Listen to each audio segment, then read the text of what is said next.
And joining us live in studio is Professor Sipho Siepe, political analyst, and we have Swiso Mahlangu, who was at the ANC Lekgotla briefing earlier on today. And you at home, you're most welcome to give us a call, 011-542-2186. Has there been a new voice or somewhat a shift in the tonality of what the ANC message is around economic transformation? Professor Siepe, good evening. Or is it pretty much the rhetoric that we've been hearing over the years?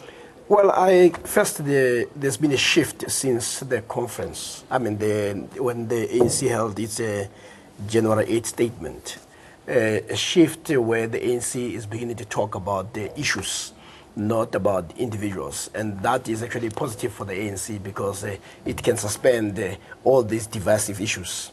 But when you read the January 8th statement, it was very clear that it was quite strong on the emphasis of the issue of the economy.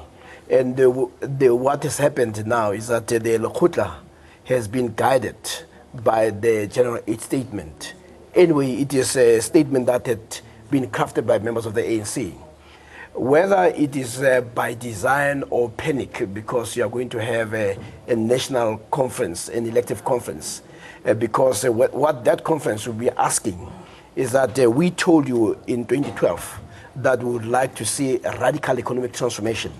So you find a certain sense of urgency, impatience, and also the ANC reminding those who are deployed in government that your job is not there to act as if you're consultants, as if you are an NGO. Your job is to make sure that we have a state that is interventionist.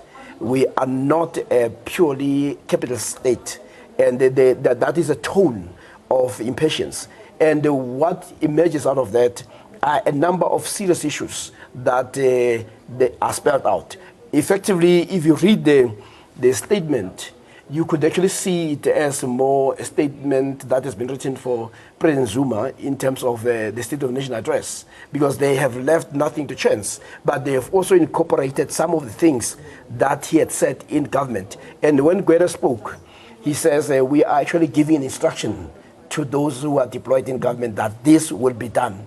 And there are quite a number of issues that they've actually raised. I mean, the whole notion of the NDP, the capacity of the state, and most importantly, the emphasis on radical economic transformation. And he tried to explain what that is, that when we talk about radical, we're not talking about tinkering, we're talking about fundamental change. And those are some of the, I think the tone has become very different. And I think that's good for the ANC because people are beginning to lose patience with the repeat of statements that seem to fall by the wayside. So I think we are going to get an interesting engagement as we move from now till December. Yeah, of course, the proof is in the pudding and the application of what they say. But the obsession of whether the succession debate has been opened or trying to put a lid on it is very archaic in the way they're approaching it. Because we know people talk in corridors, smartphones, wherever there's even NEC meetings, we already get information to those that are attending. So why still wanting to obsess about a process that has already essentially kicked off? Well, if the donkey has bolted, why hold it even further? But I think the ANC's NEC decision was to keep it under wraps, and perhaps it's better discussed on WhatsApp groups and on Facebook inbox rather than a public pronouncement of who you want, because it will further cause tension within the party and might break it even further. And particularly now, being the year of Oliver Tambo for the ruling party, is the year of unity. And somehow for that reason, I agree, withhold the slate perhaps until the elective debate is officially open. Okay, I suppose they're just going with procedures, nothing untoward, but I just want to get into the detail as well. You know, SG mentioned that there will be deracialization of institution, and we know the resistance that kind of rhetoric often meets. Not only the markets, you have the rating agencies, investors being jittery depending on who the finance minister is going to be, notwithstanding the newspaper reports on Sunday that from, Saxonwold, Shabin to cabinet minister, and you're saying that Brian Molefe has many options, and I don't know if this ultimately will culminate in his position to drive that agenda of radical economic transformation. Yeah, let's start first with the point that about the succession debate. I think one must appreciate the difficulty that the ANC has. It wants to have total control, but at the same time you have these challenges that democracy makes possible. And what we've seen is also more names coming. I'm not entirely concerned about more names coming. Actually, I think having more names coming will sophisticate the discussion, because people are going to say, why this one and not that one? Whereas if you have a two-person race, it becomes too simplified. So the deeper questions will arise. But what is most important, and which is what the statement or the conference was trying to do, is simply to say to members of the ANC, we have an unfinished business. We have a challenge on land reform.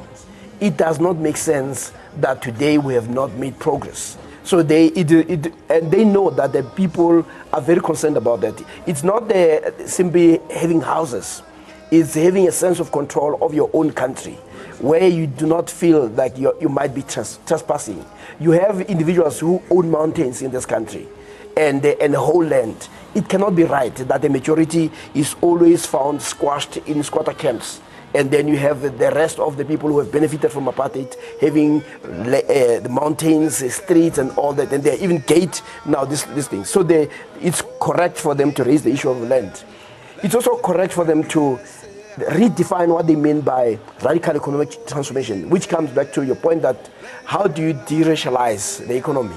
And you are not going to de-racialize it by having people who do not have the courage. Actually, what the ANC was telling government is that we expect you to have the courage to take these steps.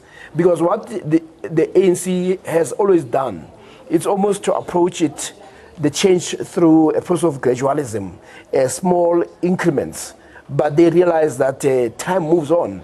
And the young people who are in the majority don't have that time. They're simply saying 22 years, it's a long time. So you saw the emphasis on that and the definition of what, at least for the first time, there's an attempt to define it. Although the best definition that I got was from both the EFF as well as the Rob Davis, where they say when they talk about the radical economic transformation, they're not talking about being included in a white power structure.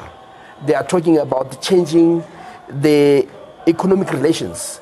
And where they were saying is that we are talking about changing the patterns of control and ownership. And once we start having those bold statements, then they need to start putting, the bolts and the nuts in it. And this is the role where government is. But I think I heard at least a confident, the ANC emerging about saying we must do this, but they only have a few months to do that. And the question that some people have actually raised is whether the current leadership, which had not done so much, can achieve that in the next coming 12 months. But that's the whole thing, that because it has to be a consultative process for us to even emerge as a constitution or a democracy. It required consultation from all stakeholders. And we know that there is an imbalance when it comes to the economic means of production, the ownership of the economy. I myself in December went to a private beach resort, where there's land, acres and so forth, of a private beach owned by a individual family. That in itself just makes it even more glaring, where there are families who are at the bottom end of the food chain, who have no prospects of any future, and yet we don't want to talk about transformation. The process in even policy reform, that in itself is going to get ugly, and the ANC might even retract from that based on the resistance that they face. Well, the gloves have got to come off. I took Mr. Mantashe up on Mr. Brian Molefe ascending to Parliament. Professor Sepe doesn't feel that it's much of an ascension, perhaps also a demotion, because Brian has done very well at state-owned enterprises. And as maybe miffed as people might be about him going to Parliament, Brian has sat in very high offices, and perhaps for him that's not such an elevation after all. And why the secrecy, we will ask if people want him as a member of Parliament. But also it is a time for the ANC to remove the gloves, if it is to resuscitate itself and if it is to survive 2017 leading up to 2019 and beyond 2019. The issue of white monopoly capital has got to be addressed in no other time but now. The gloves have got to come off in state-owned enterprises on who leads it. The ANC has got to address the issue of land like never before. It's got to redress the issue of the indigent in this country with issues of housing, social grant plentitudes. If it doesn't do that now, it might not see the coming of 2019 and beyond, because the factions even within itself from, the stalwarts, also known as the vanguards in some circles, are perhaps a problem to the group. So the gloves need to come off. And perhaps then the top six need to say, we trust Brian to lead the financial ministry, possibly more than Pravin Gordhan. How is South Africa to move forward when the country is so divided over our financial minister? So maybe this is the opportune moment to let the men go and appoint someone that they feel can lead it forward. And if they feel that that man is Mr. Brian Molefe, they need to remove the gloves and assert him and appoint him. Mr. Mantashe later on said there is a list. If one is going to go to Parliament, the wards and the province decide and you follow the list, and Brian cannot jump the list. Well, we do know that other people went to Parliament without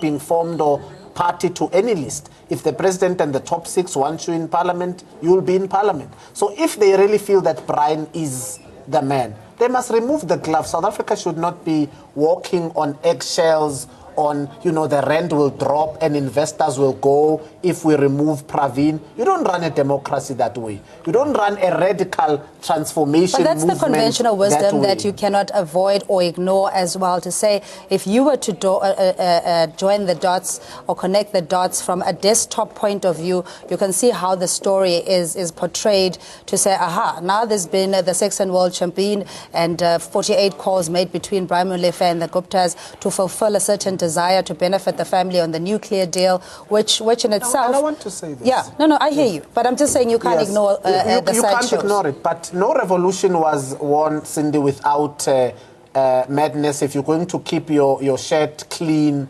and not indulge in warfare, the Twitterati is going to go mad. The investors are going to try and put pressure on you.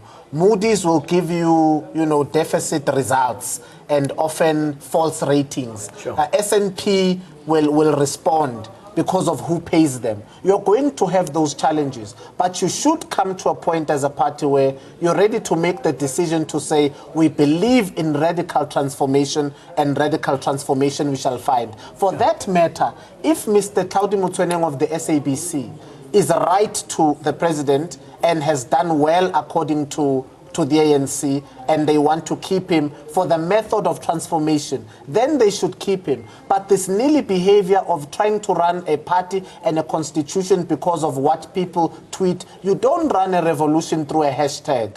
And Twitter does not run the National Congress. So in fact, if transformation is going to be on the agenda, people are going to be unhappy, but it's something that should have happened 23 years ago, and it's better late than never. How willing is the current ANC, though, of rattling the cage, as it were, and going with that brave face without any fear or favor to say, this is the agenda, we owe it to our people, the majority of which are still disadvantaged, to turn this economy in the favor of the indigent? Yeah, the first thing that the ANC needs to be in part politically. I mean, it may have the history, but it seems to have forgotten that history. We did not get here because those who oppressed us changed their minds. We got here because there was a struggle. So that's the first thing that the ANC must remember, that if you are going to allow certain people who benefit from your own subjugation and just subjugation of your people, you will never get anywhere. But there was something that was done cleverly by those who wanted to keep the status quo as it was. They paraded people to intoxicate us around the issues of rainbowism, nation building and all that, without talking about the interest of the people, material interest. Now what we are talking about are the material interests that needs to be addressed. And what the ANC should find very offensive right now is to have the sovereign, what you call the sovereignty of this country being challenged and undermined by the so-called rating agencies. Because now they are actually beginning to have the boldness because of some of the people that they may be rented. You know, the oppressor has always enlisted the oppressed, some of the members of the oppressed, to sustain oppression. So the ANC needs to also to understand. You see, in the US, the black people were very clear. They came to accept that here we may be all black, but you have black people, you call them house Negroes. Those are the people who align themselves with the master and sustain the oppression and the enslavement of their own people. Even today, we do have that, but somehow, because the media and those who own the media are able to select those and parade them, we have always put them in key positions. The people like Brian are a different lot. Every strong black person, you can rest assured that will always be under attack. So if the ANC wants somebody who is strong, they should not be shy about it. And I'm glad that the Secretary General of the ANC and also the Deputy Secretary General of the ANC took issue with these rating agencies who think that they can discipline the ANC to march according to their own drum or their own beat. So the ANC needs to remember that this democracy, they know that fully well, requires that boldness. And I thought I was beginning to sense that sense of boldness. And I wish they can sustain it, but also to say those who are deployed in government must do that. You cannot have, I mean, you may have 62%, but the ANC has not been leading. And in government, it's not only about 62, they are about 100%, because all the ministers and deputy ministers are appointed by the ANC. So they should get in there and say, we have a mandate. But they have allowed themselves to be sidetracked by issues. So I hope that this statement, as it comes so strongly, they would start monitoring it and making sure that it is effected.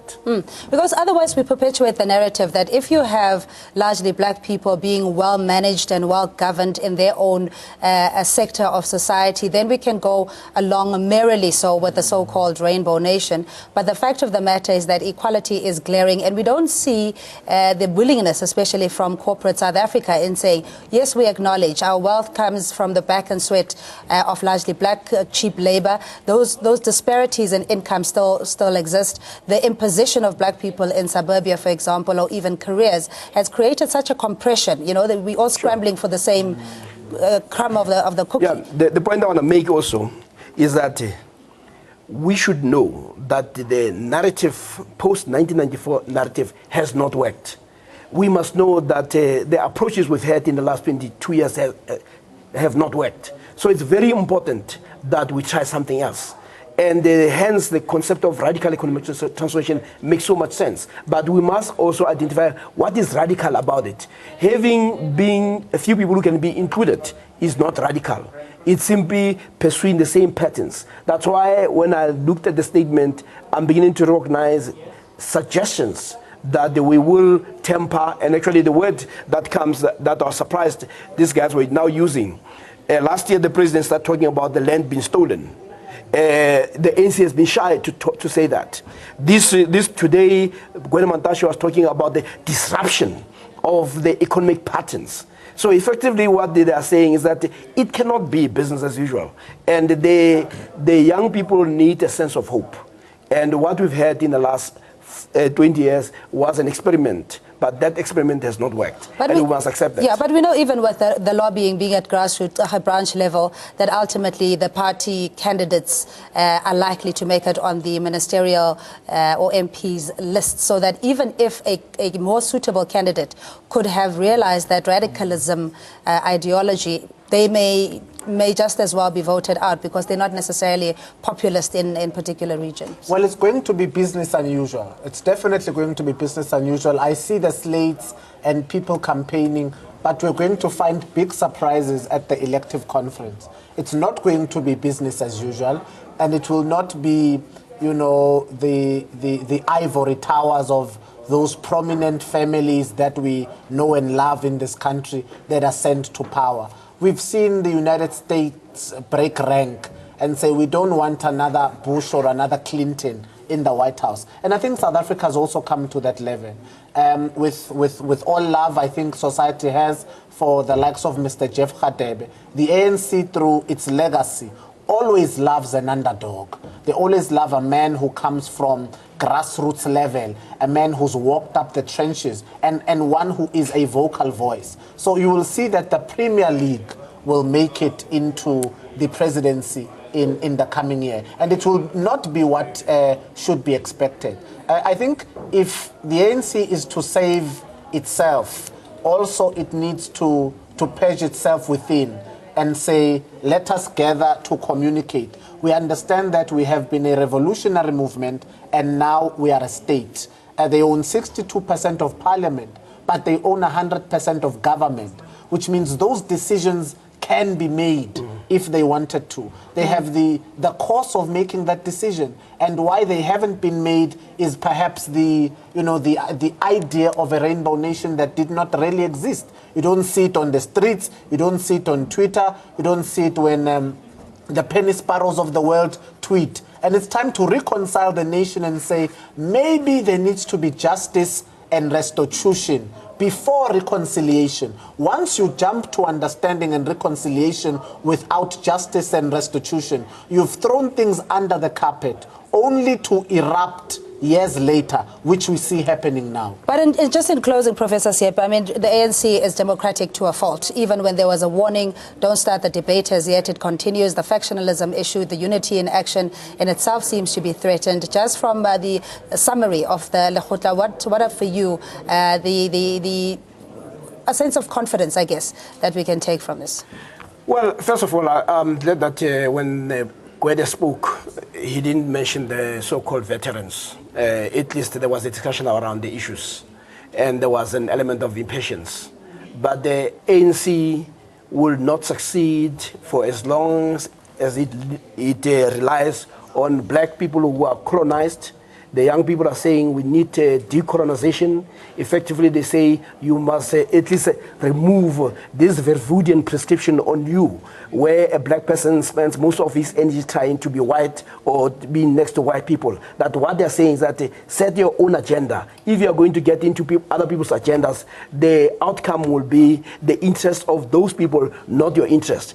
Our interest now, and the black people in this country. And Gwede was saying that it is about the liberation of black people in general and Africans in particular. But most importantly is that where are we in terms of the economy? It cannot be right that when you talk about the economy, 97% of us are simply onlookers.